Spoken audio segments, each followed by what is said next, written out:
Hello. So, come for the explanation.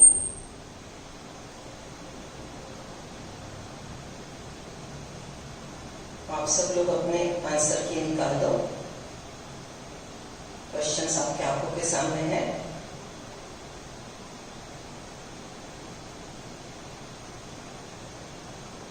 See, question number 1. Cell membrane is mainly composed of. अब यहाँ पे आपको एक बात ध्यान में देनी है कि सेल मेम्ब्रेन मेनली ये शब्द इंपॉर्टेंट है. मेनली शब्द होता तो क्वेश्चन का आंसर यहाँ पे हमने लिपिड्स एंड प्रोटीन्स मतलब ए एंड बी दोनों दिया है. क्वेश्चन नंबर 1 का आंसर है डी लास्ट.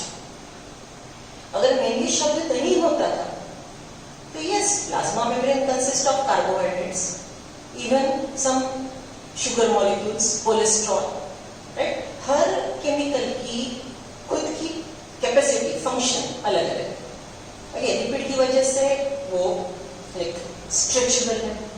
प्रोटीन और लिपिड की वजह से वो सिलेक्टिवली परमिएबल है, राइट.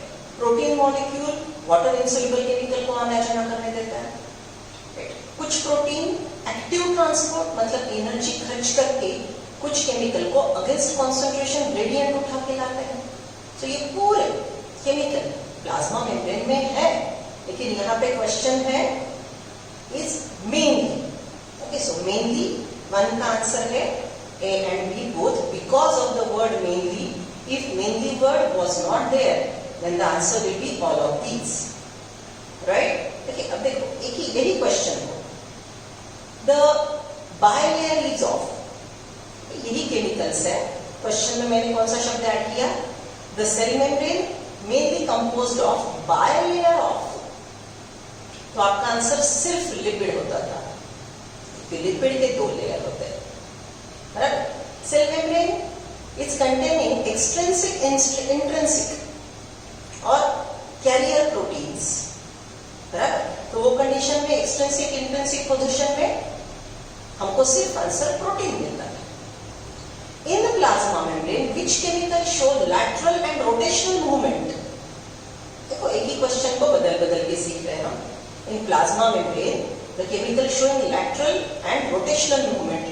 तो आंसर आपको आता था सिर्फ प्रोटीन, राइट. अब लिपिड के लिए फ्लिप फ्लॉप मूवमेंट ये शब्द हमने बोला था, राइट. वो हमको सिलेबस में नहीं. One more thing, fluidity. Okay, the plasma membrane has a fluidity because of lipid. So question में अगर होता था plasma membrane is having the fluidity nature because of, तो आंसर होता था सिर्फ lipid. तो मतलब एक एक शब्द से आपके आंसर बदलते जाएंगे. Come to next one. 2. The major lipid in cell membrane are. Lipid का कौन सा प्रकार, लिपिड का कौन सा प्रकार प्लाज्मा मेम्ब्रेन का पार्ट है? चलो एक एक केमिकल के नाम देखते हैं. Glycolipid is a complex lipid. Lipid के साथ ग्लाइकोजन, सम कार्बोहाइड्रेट जुड़ा है. स्टेरॉइड ये तो हार्मोन है, ये भी लिपिड है. फॉस्फोलिपिड मतलब लिपिड के साथ फॉस्फेट अटैच है, लिपिड के साथ फॉस्फेट है, राइट. क्यूटीन ये शब्द शायद आपको पता हो. It's a waxy coating present on the aerial plant parts. Cutinised ऐसा शब्द हम यूज करते हैं, राइट. सी, तो ये चारों लिपिड के ही प्रकार है, ये चारों लिपिड के ही प्रकार है. लेकिन प्लाज्मा मेम्ब्रेन में कौन सा लिपिड, कौन सा फैट्स है? तो आंसर यहाँ पे जाएगा सी, फॉस्फोलिपिड. क्वेश्चन नंबर 2 का आंसर है सी, phospholipid. Question number 3. Head and tail are respectively. Head and tail are respectively. उनकी प्रॉपर्टी पूछिए. देखो ऑप्शन हाइड्रोफिलिक, हाइड्रोफोबिक को उन्होंने उल्टा पुल्टा वर्ड के साथ गेम खेला है, बराबर. तो आपको यहाँ पे क्या देखना है? Respectively, right. सो पहला आएगा हेड, दूसरा आएगा टेल. तो आपको पहले हेड की प्रॉपर्टी लिखनी है, बाद में टेल की, right. So you know that head is hydrophilic. You know the head is hydrophilic. Okay. So question number 3, head is hydrophilic. Hydrophilic and 10 is hydrophobic, तो आपका आंसर आएगा सी। आपका आंसर आएगा सी, बराबर। चलो next one 4, the ratio of protein to lipid in various cell. अब यहाँ पे आप कंफ्यूजन क्या खरीदोगे पता है? खरीदोगे, it will be like you induce that. आपकी बुक में परसेंटेज दिया है लेकिन वो आरबीसी का दिया है। सो अगर क्वेश्चन में पूछा होता कि ratio of protein is to lipid in RBC of human, तो वो रेशियो जो एनसीईआरटी में दिया है वो आप मार्क कर दें।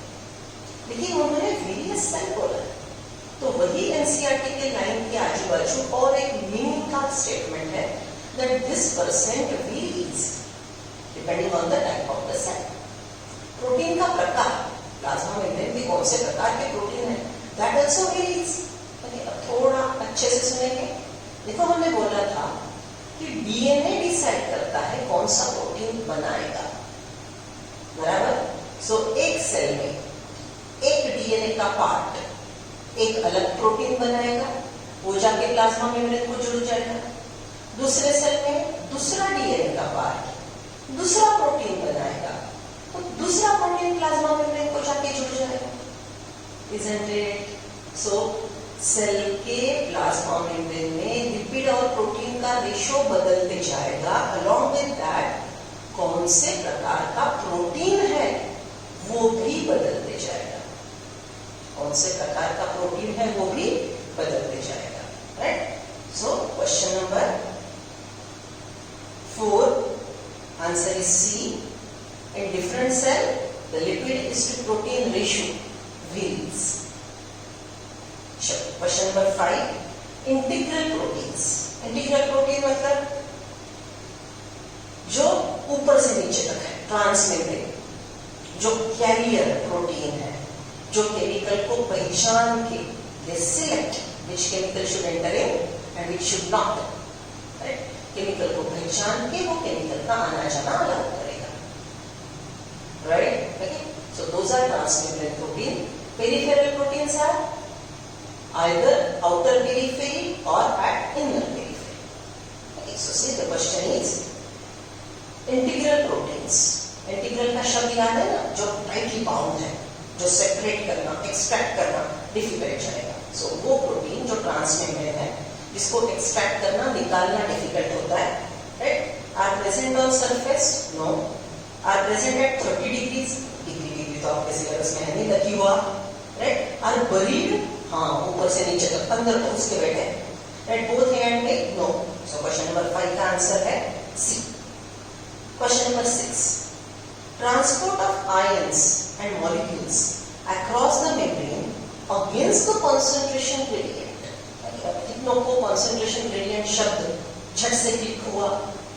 कंसंट्रेशन ग्रेडियंट मतलब moving chemical from its higher concentration to its lower concentration is normal flow. It is following concentration gradient. It is following concentration gradient. Against the concentration gradient मतलब खुद के कम कंसंट्रेशन से खुद की ज्यादा कंसंट्रेशन की तरफ केमिकल जाएगा।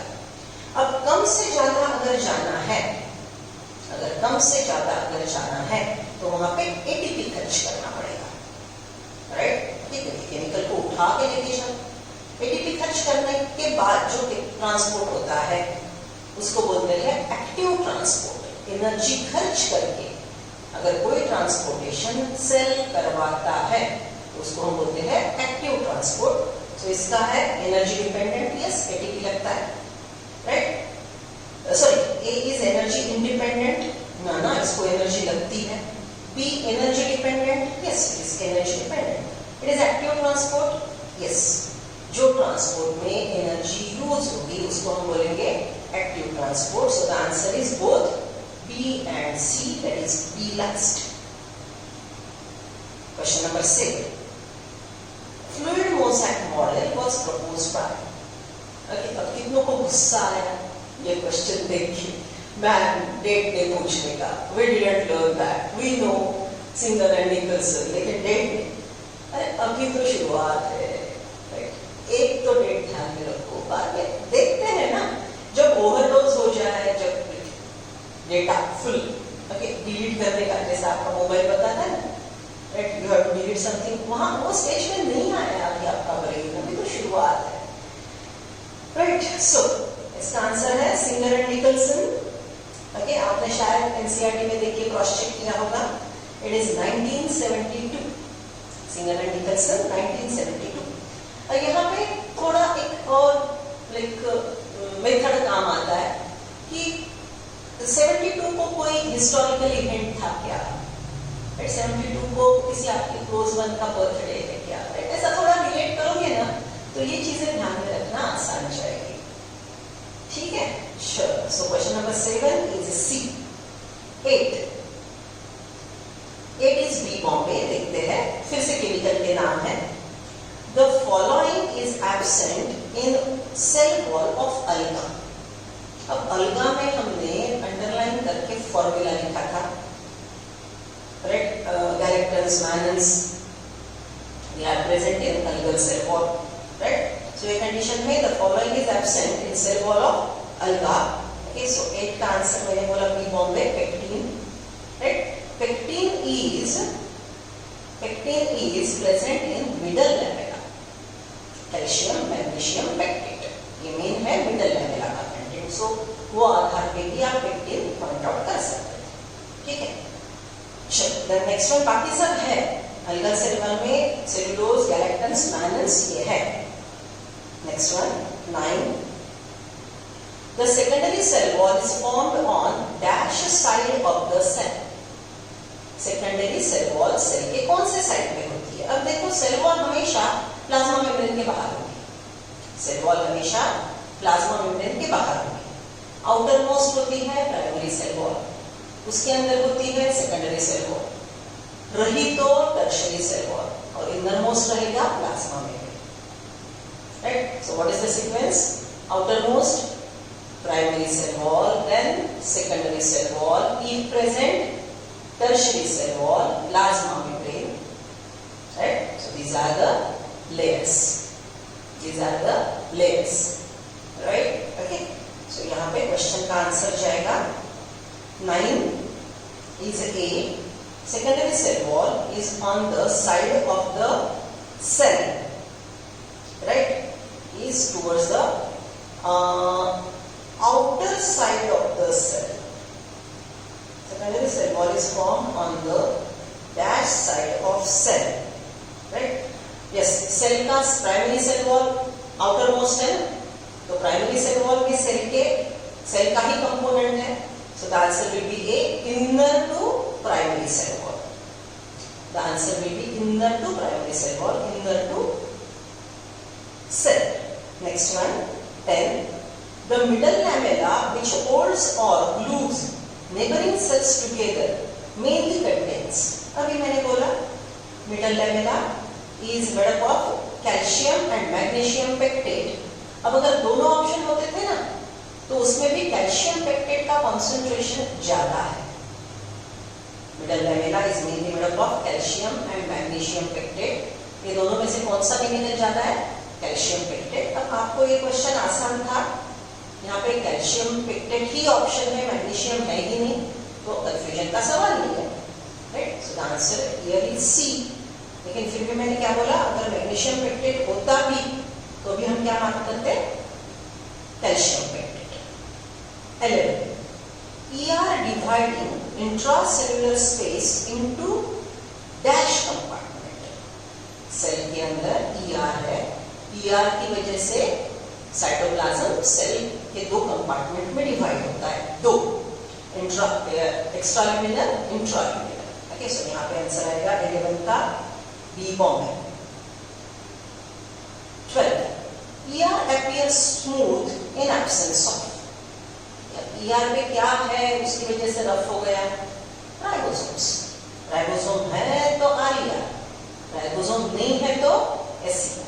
ओके, सो 12 का आंसर है C, ribosomes. 13. Which among the following is a feature of RER? RER की प्रॉपर्टी बता रही है, राइट? C. It is major site of synthesis of lipid. Lipid RER में बनता है कि SCR में? RER। Okay, so A option नहीं हो सकता। Then actively involve in protein synthesis and secretion, हाँ यस ये हो सकता है, लेकिन आगे के ऑप्शन पढ़ने हैं। ओके चलो next one, synthesis of lipid like hormone, नहीं लिपिड लाइक हार्मोन आरईआर नहीं एसईआर बनाता है।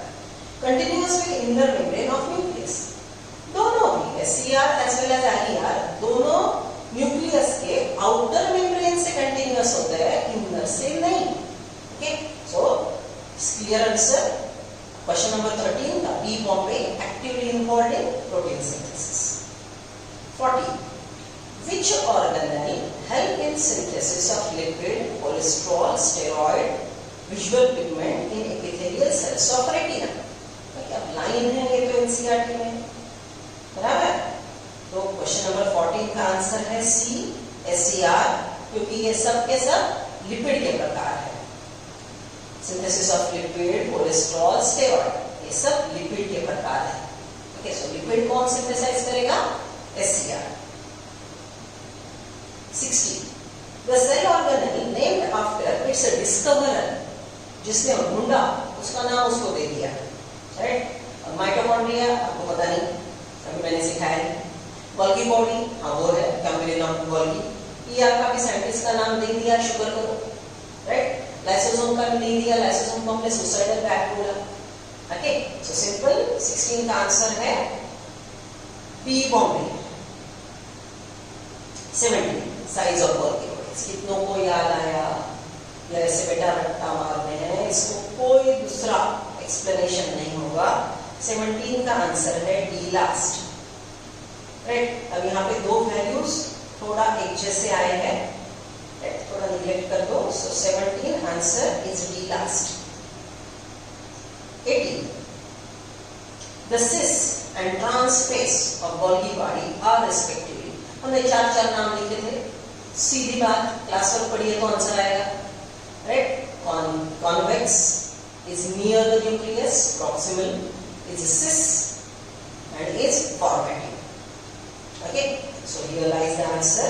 Cis is convex, right, and trans is concave। So 18 का आंसर है, 18 का आंसर है C। 19 the packaging of material is the principal function of, chemical बना के उसका कॉन्सेंट्रेशन चेक करके उसको प्रोसेसिंग करके पैक करके काम करने के लिए भेज देना, principal main function packaging, right, is found in Golgi bodies, right. अब आप बोलेंगे मैडम एसईआर क्यों नहीं? हाँ एसईआर में बने बनाए, एसईआर में बनाए वाले केमिकल हर बार रेडी टू यूज होंगे, ऐसी बात नहीं। Okay so Golgi body as first priority, synthesis, then maturation करने को केमिकल का, प्रोसेसिंग करने का, कॉन्सेंट्रेशन मेंटेन करना है, पैक करना, छोड़ देना है उसको वेसिकल में पैक करके, right. And the last question, protein synthesized by ribosomes on ER are modified in, जो ईआर में प्रोटीन बना है उसको मॉडिफिकेशन करने का काम कौन सा ऑर्गेनेल करता है? मॉडिफिकेशन, कंसंट्रेशन मेंटेन करना, पैकेजिंग, राइट, सिक्रीशन, सेल के बाहर जाने वाले केमिकल में भी गोल्गी बॉडी बनाना, right. So it is done by 20 का answer B last, that is Golgi bodies. Got it? सब लोगों को समझ में आ रहा है अच्छे से, right. Check your marks and please post on group. If you are not comfortable in posting on group, के ग्रुप में आपके मैनेजर्स के नंबर है, कंचन मैम बोल के जो है, राइट, कंचन कुलकर्णी मैम जो है, उनके पर्सनल अकाउंट पे भी अगर आप डालोगे तो हमको रिकॉर्ड रखना आसान होगा, लेकिन आपके मार्क हम तक पहुंचाना ये आपकी जिम्मेदारी है। हम एक दो बार पीछे लगेंगे, लेकिन पहले मैं बोलती थी बच्चों को कि अगर मार्क्स मिले तो मैं घर पे आ जाऊंगी, नाश्ता तैयार रखो। अब आप लकी हो, right, I can not come, right. So please cooperate, आपके मार्क्स जस्ट कीप रिकॉर्ड कि आप कैसे कर रहे हो। ओके देखो, सिंपल ह्यूमन मेंटालिटी की बात, आज ठीक है ना कम मार्क है, आज आपने कम मार्क पोस्ट कर दिए, थोड़ा बुरा तो लगता है ना, दिखाओ मत दिखाओ, कल फिर से कमाए, परसों फिर से कमाए, तो थोड़ा वो अपना माइंडसेट, यार मैं क्यों कमा रहे मुझे भाई, am I like a duffer? No, I'm not giving my 100%, I'm not working the way I should. 100% देने की बात भी नहीं कर रही हूँ मैं, थोड़ा 60-70% तो दे दो, समर वेकेशन नहीं चल रहे ना अभी, राइट? प्लीज कोऑपरेट, आपके मार्क्स हमको पता चले तो हमको भी मोटिवेशन मिलता है कि हाँ बच्चे अपीयर कर रहे हैं. See right now I am not interested in the number, how much you score. Right now I am really interested in are you participating in the process. हम यहाँ पे जो मेथड जो काम कर रहे हैं इसमें क्या आप 100% पार्टिसिपेट तो कर रहे हो? ठीक है, तो धीरे धीरे मार्क्स अपने आप बढ़ेंगे, I guarantee. Okay, just cooperate. आप your for the test. Devan को मैंने बोला था कि टेस्ट बंक नहीं करेंगे आप, आज नहीं कल देंगे, समझ लो आज कुछ जिद करा तो कल देंगे. Please post your marks. Thank you.